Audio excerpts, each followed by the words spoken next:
Depuis la réouverture de la prison de la Santé à Paris en 2019, les habitants du quartier vivent un véritable calvaire.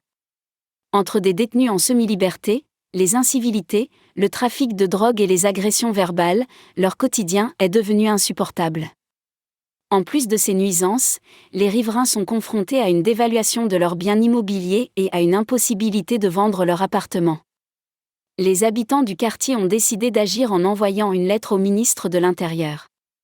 Ils réclament des mesures pour réduire les nuisances causées par les détenus en semi-liberté, comme la limitation des horaires de sortie ou la mise en place d'un contrôle plus strict.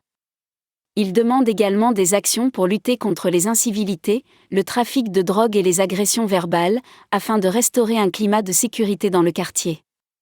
Enfin, ils souhaitent que des solutions soient trouvées pour limiter le vis-à-vis avec les cellules de la prison et ainsi protéger leur intimité et la valeur de leurs biens immobiliers. Les autorités sont conscientes des problèmes rencontrés par les riverains de la prison de la Santé, mais elles rappellent que l'établissement pénitentiaire est un élément essentiel du dispositif de sécurité et de réinsertion en France. Néanmoins, elles se disent prêtes à étudier les demandes des habitants et à mettre en place des mesures pour améliorer leur situation. La question de la cohabitation entre les prisons françaises et les riverains est un sujet complexe. Dans certains cas, des accords ont été trouvés pour limiter les nuisances et préserver la qualité de vie des habitants, notamment en matière d'urbanisme.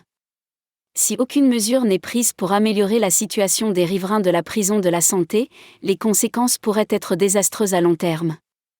En effet, la dégradation de la qualité de vie et la baisse de la valeur immobilière pourraient inciter